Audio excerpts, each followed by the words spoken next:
Voici la nouvelle génération de la XRE 190 de Honda qui a bénéficié de changements non seulement au niveau du design, mais aussi du moteur, du tableau de bord, de la suspension et bien plus encore. Et dans cette vidéo, vous allez tout savoir sur ce qui a changé, les caractéristiques techniques, les couleurs, le prix, quand elle sera disponible en magasin et bien sûr mes premières impressions en pilotant le modèle.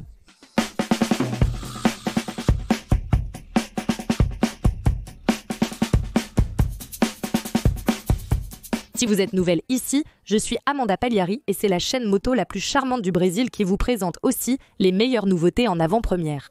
Alors, cliquez sur like, abonnez-vous et activez la cloche pour ne rater aucune vidéo.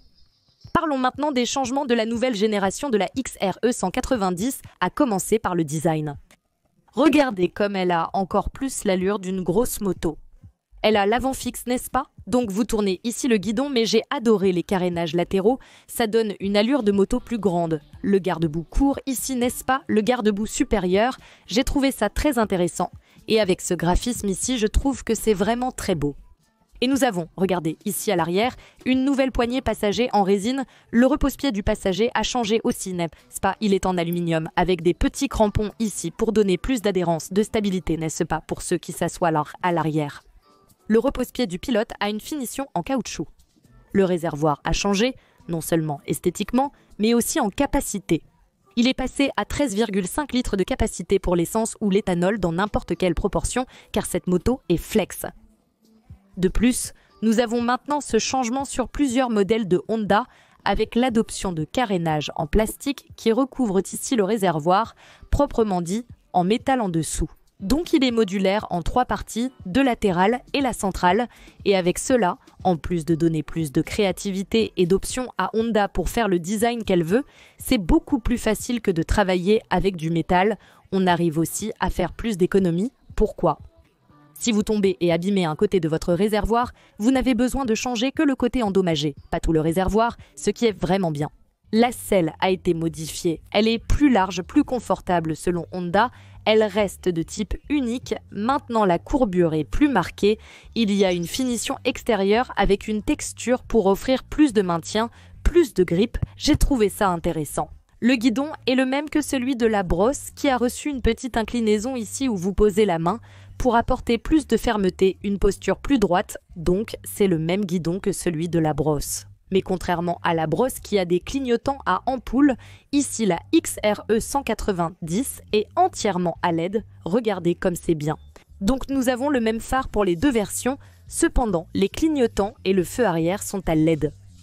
Le châssis reste inchangé par rapport à la génération précédente, mais le poids a augmenté d'1 kg. Mais si on considère cela en poids sec, d'accord? Mais si on considère que le réservoir a perdu 1 kg, alors on peut dire que c'est presque le même poids que la version précédente. Maintenant, un changement significatif, du moins à mon avis, c'est le tableau de bord entièrement numérique de type Blackout. Il est très complet et fournit de nombreuses informations. Donc ici, nous avons l'indicateur de rapport engagé, la jauge de carburant, le compte-tours et le compteur de vitesse.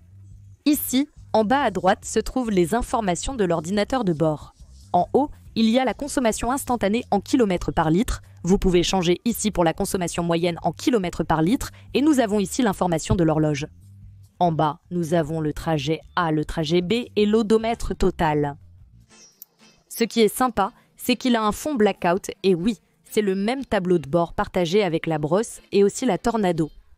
Et si vous avez une Honda XRE 190, une Tornado, Sahara ou toute autre moto et que vous voulez protéger le tableau de bord de votre moto, mon conseil est d'utiliser les films protecteurs de Protele. Je suis sûre que vous avez un film protecteur sur votre téléphone. Vous n'en mettrez pas sur votre moto bien plus cher? Regarde, ça vaut vraiment le coup parce que les films protecteurs de Protele n'utilisent pas de colle, mais un système électrostatique exactement comme les films pour téléphone. Elle protège contre les rayures, les rayons du soleil, la dépréciation du haut temps, résiste à l'eau et camoufle les rayures existantes. Si besoin d'enlever le film protecteur, il s'enlèvera sans abîmer ni laisser de résidus. Tu as 2 options à choisir, mat ou brillant. Et ce qui est génial, c'est que le kit est super complet pour que tu puisses l'installer chez toi et en utilisant mon code promo qui s'affiche à l'écran, via le lien dans la description ou en scannant le Quick Response Code à l'écran avec ton téléphone, tu paieras ta protection beaucoup moins cher. Il y en a pour différents types de motos, de marques et de styles. Ça vaut vraiment le coup de protéger ta moto avec le film de Protelé. Ce qui est bien aussi, c'est que ça valorise ta moto. Quand tu voudras la revendre, le tableau de bord sera intact et ça augmente la valeur à la revente. Ne perds pas de temps, les infos sont dans la description. Un autre changement sur la XR190 est l'ajout d'une prise USB-C à côté du guidon avec un cache en caoutchouc pour protéger l'entrée. Nous avons eu un changement au niveau de la suspension. D'ailleurs, aussi bien à l'avant qu'à l'arrière, c'est le même ensemble que sur la brosse et ici le tube est devenu plus robuste, passant de 31 mm à 33. Cependant, le débattement reste le même, 180 mm. Ici, à l'arrière, nous avons eu un changement dans la forme du bras oscillant. Il reste en monochoc comme la génération précédente, avec un débattement de 150 mm. Et tout comme ses sœurs on-off, elle a reçu un nouveau réglage de chaîne. Le moteur est le même que celui de la génération précédente, un monocylindre refroidi par air avec 184,4 cm3. Et ce qui est sympa, c'est que pour apporter plus de sophistication, il a le couvercle ici en noir. Malheureusement, à cause du Promode 5, de la législation sur les émissions de polluants et de bruit, Honda a dû, pour se conformer à la norme, réduire un peu la puissance, donc nous avons moins de chevaux. Cependant, ils ont réussi à réduire le régime moteur, permettant à la puissance maximale d'arriver plus tôt que sur la génération précédente. Et il reste avec 5 vitesses. Aux roues, nous avons une jante de 19 pouces à l'avant, 17 à l'arrière, des pneus mixtes, des roues à rayons avec chambre à air. Nous n'avons pas eu de changement au niveau des freins, il reste un disque sur les deux roues et le système anti-blocage ABS uniquement sur la roue avant. Je rappelle que j'ai fait une vidéo très détaillée ici sur la chaîne Motoplay avec tous les changements en détail. Je vais laisser le lien dans la description et aussi dans la fiche pour que vous puissiez regarder. Ah d'ailleurs, Honda a dit que cette moto ici a un coût de 20 centimes par kilomètre. Calmez-vous, à la fin de la vidéo, j'inviterai Honda à répondre comment ils sont arrivés à ce calcul. Mais maintenant, allons rouler avec la nouvelle XRE 190 2025 et à la fin de la vidéo, je te donnerai mes impressions. Monte derrière moi.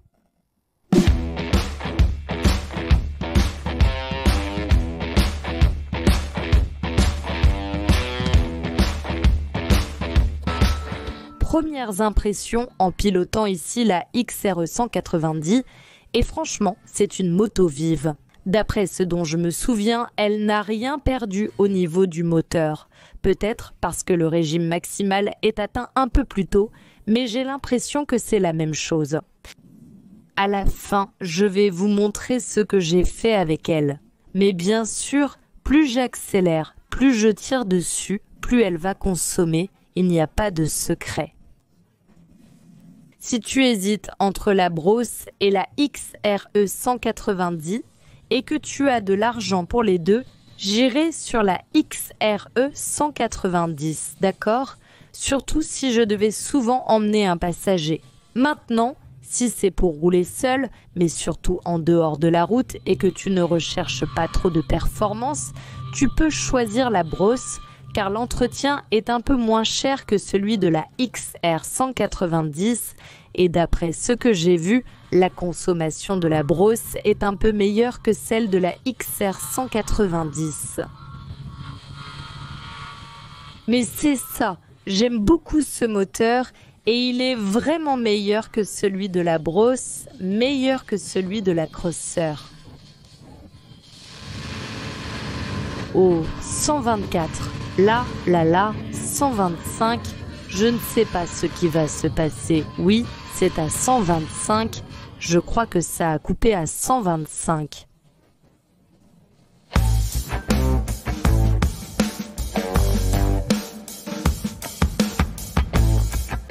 Rappelons que la moto n'est pas rodée.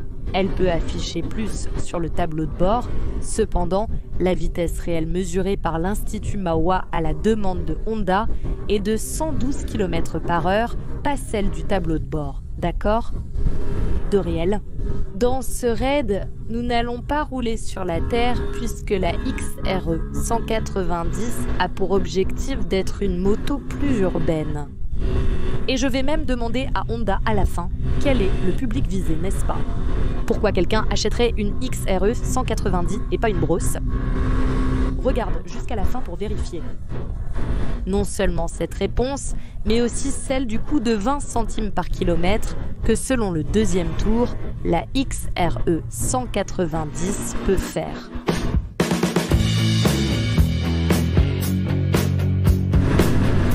En ce qui concerne l'ergonomie, ici j'ai trouvé le guidon confortable, mais il l'était déjà dans la génération précédente. Les suspensions sont très bonnes, n'est-ce pas? Les suspensions de la brosse absorbent bien, maintenant elles sont plus robustes. La selle est plus large, c'est bien, elle a ses deux niveaux, n'est-ce pas? Ça offre un meilleur maintien pour la pilote. Mais sur de longs trajets, ça peut fatiguer un peu, d'accord? Ça peut être un peu ferme. Là, ça dépend de la sensibilité de chacune. Les vibrations, franchement, il n'y a pas beaucoup de vibrations qui arrivent jusqu'à la pilote. Bien sûr, si tu pousses la moto à fond, là oui, mais à la vitesse qu'elle donne, 110, vitesse de croisière autour de 100 km/h, tu roules super tranquille, n'est-ce pas? Par exemple, je suis ici en 5e vitesse, je n'ai même pas atteint les 8000 tours, elle roule tranquillement. Donc, elle donne de la puissance, mais sans pousser le moteur à bout. Donc c'est ça. Mais de manière générale, la position est confortable si tu prends en compte l'ergonomie. L'ajustement ici pour les jambes est très agréable. C'est vraiment une moto bien conçue.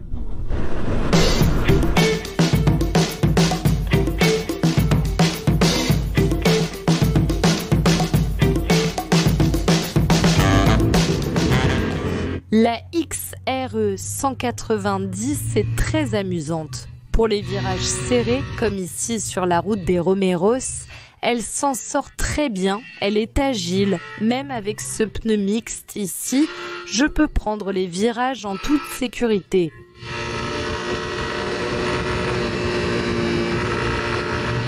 Donc c'est une moto amusante.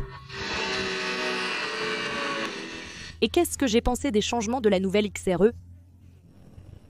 À mon avis, elle est devenue très belle. Parmi tous les modèles que Honda a lancés, Sahara, Tornado, Bros et XRE 190. Tout d'abord, j'ai trouvé la XRE 190 très belle. Ce modèle gris ici est sympa, mais le bleu, je pense qu'il l'est encore plus, hein? Je pense que le bleu est bien plus joli. Mais de manière générale, c'est une petite moto très intéressante et maintenant, voyons le prix, parce qu'une chose, c'est le prix conseillé sur le site et une autre chose, on sait que c'est le prix pratiqué par les concessionnaires. Ils sont libres de fixer le prix qu'ils veulent, donc il y a ça au Brésil, malheureusement. Mais d'après ce que j'ai remarqué, dans la région sud-est, à São Paulo, le prix reste proche. Ce qui tue vraiment, c'est le prix dans les régions plus éloignées. Et je comprends, il y a beaucoup de villes où seul Honda est une option. Et là, les gens finissent par mettre le prix très haut, malheureusement. Commentez ici en bas dans quelle ville vous habitez et combien coûte la nouvelle XRE chez le concessionnaire de votre ville.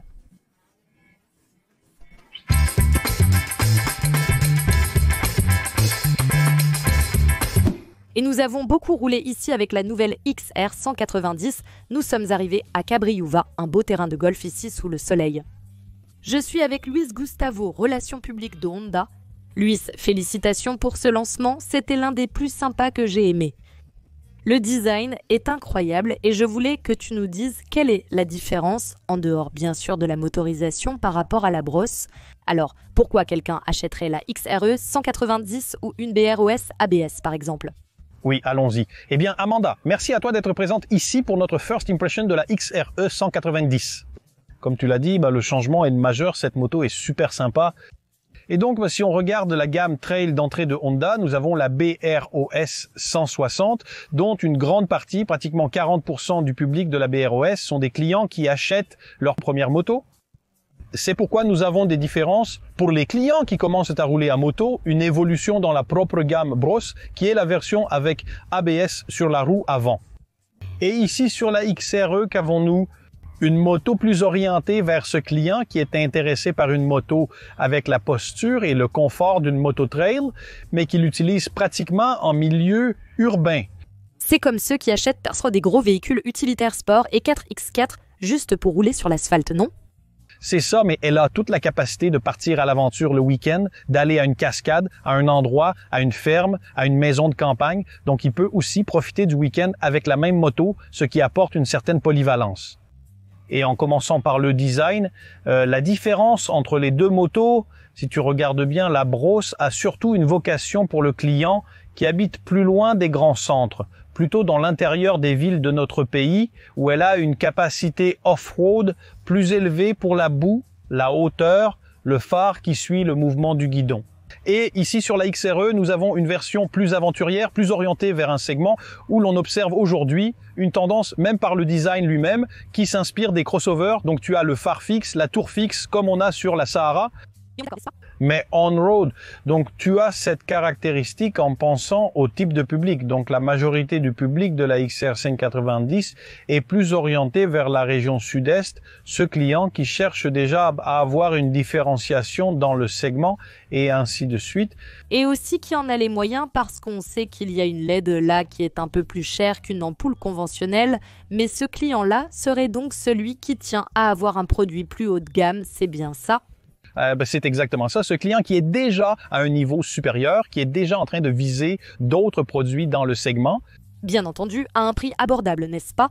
Car la consommation mesurée par l'Institut Mahwah est de 41 km par litre, n'est-ce pas? Donc, ce n'est pas parce qu'elle est plus jolie que vous allez devoir dépenser tout cet argent, n'est-ce pas? Une moto de petite cylindrée, mais quelque chose d'intéressant, a été dit lors de la présentation. Le coût est de 20 centimes par kilomètre. Comment avez-vous obtenu ce résultat? Quel est ce tour de magie? Il n'y a aucune magie, c'est juste un calcul des chiffres. Comme vous venez de le dire, si, selon l'étude, la consommation moyenne est de 41 km par litre, si on prend un réservoir d'une capacité de 12 litres, en faisant 41 km par litre, on aura une autonomie d'environ 480 km avec une réserve pour atteindre une station-service. Avec cela, qu'est-ce qui se passe? Vous allez avoir un coût pour faire le plein, remplir le réservoir pour parcourir cette distance de 480 km de 73 raies, cela avec le prix moyen du carburant dans tout le Brésil. Et au mois d'octobre, parce que le prix varie beaucoup. Et là, si on prend en moyenne le client... C'est de l'essence, pardon, essence, exactement. Rappelons qu'elle est flex, n'est-ce pas? Donc, si on choisit l'éthanol, ça peut même revenir un peu moins cher, non? Ça dépend. Effectivement, mais l'autonomie compense cela. Avec l'essence, l'autonomie est environ 30% supérieure. Oh, c'est dommage. Mais là, ça dépend, selon la région où tu habites, le prix de l'éthanol peut aussi être intéressant. Voici le coût de l'entretien jusqu'à 30 000 km. Pourquoi cette 30 000 km? Parce qu'en moyenne, le client de la XR 190 parcourt 10 000 km par an. Avec cela, il aura aujourd'hui le coût de l'entretien, de la main-d'œuvre et des pièces des motos que nous suggérons aux concessionnaires d'environ 1641 réais. En 3 ans, il va donc dépenser en entretien, n'est-ce pas? Le prix n'inclut pas le changement d'huile, le filtre, les réglages, la main-d'œuvre, la révision complète, le coût des pneus et des plaquettes qui dépendent du type d'utilisation. N'oubliez pas le coût du carburant pour parcourir les 30 000 km. Si on prend une autonomie de 480 km, le montant de 73 réais et qu'on multiplie tout cela pour 30 000 km, on aura un coût d'environ 4 500 réais. Il y a quelques chiffres là, quelques petits détails, mais bon. Ils sont affichés à l'écran car vous suivez. Oui, c'est ça. En additionnant tout, nous allons parcourir 30 000 km à 20 centimes par kilomètre. C'est super avantageux d'attacher une moto stylée avec toute une série d'éléments comme un port USB-C, ABS sur la roue avant, full LED de bonne performance avec un excellent rapport qualité-prix. Ça facilite beaucoup les déplacements dans les grands centres. J'ai trouvé ce produit très bien conçu, mais partagez votre avis ci-dessous, j'aimerais savoir. Merci Louis. Merci Amandine et toute l'équipe de Motoplay. En ce qui concerne la consommation, eh bien ici sur le tableau de bord, la mesure du tableau de bord a indiqué une consommation moyenne de 34,3 km par litre. La moto n'est pas encore rodée, mais j'ai accéléré pour atteindre la vitesse maximale. Selon les mesures de Honda effectuées par l'Institut Mahwah, la moyenne est de 41 km par litre avec de légères variations possibles. Si vous avez une nouvelle XRE 190 ou même une ancienne, écrivez ici en bas la consommation que vous faites avec elle. J'ai trouvé le produit très bien conçu, surtout le design. Côté performance par rapport à l'ancien moteur, je n'ai pas ressenti beaucoup de pertes, c'est similaire. Il faudrait rouler côte à côte pour vraiment comparer, mais pour moi les performances sont les mêmes que l'ancienne XRE. ABS sur la roue arrière, ça pourrait être ajouté, non. Certes, plus de sécurité est préférable, mais actuellement, aucun concurrent direct ne propose cette fonctionnalité pour inciter Honda à la poursuivre, n'est-ce pas? Il y a la NH Sen 90, mais elle n'est pas aussi technologique que ça pour rivaliser avec Honda. Donc je pense que cette configuration est correcte pour le marché. Elle propose déjà l'ABS à l'avant, c'est déjà une grande évolution depuis le début. Donc j'ai trouvé ça bien. Et elle est disponible en 2 versions. Qu'est-ce qui change entre la version standard et la version Adventure, qui est celle-ci que j'ai testée? Seules les couleurs et les graphismes changent par rapport à la Sahara. Il n'y a pas de bulle ou de protection supplémentaire, uniquement des différences de couleurs. Et la version standard est disponible en 2 couleurs pour 22 000 et quelques. Et la version Adventure est disponible en une seule couleur pour 22 496 ré. Si tu as aimé la vidéo, laisse un like et partage-la avec tes amis. Je suis sûre que c'est l'une des vidéos les plus complètes que tu verras sur les premières impressions de la XRE 190. Bien sûr, la moto n'est pas parfaite. Il y a des points positifs et négatifs que je vais aborder bientôt. Je vais demander à Honda de garder la moto pendant une petite semaine, faire cette vidéo super complète dans le style motoplay que je sais que vous aimez. Alors abonne-toi déjà à la chaîne, laisse un like pour ne pas rater cette vidéo quand elle sortira. Ici en haut, j'ai laissé la vidéo montrant tous les changements en détail pour toi et ici en bas, j'ai mis une autre vidéo très sympa. Abonne-toi si ce n'est pas déjà fait. À bientôt. Bisous moto.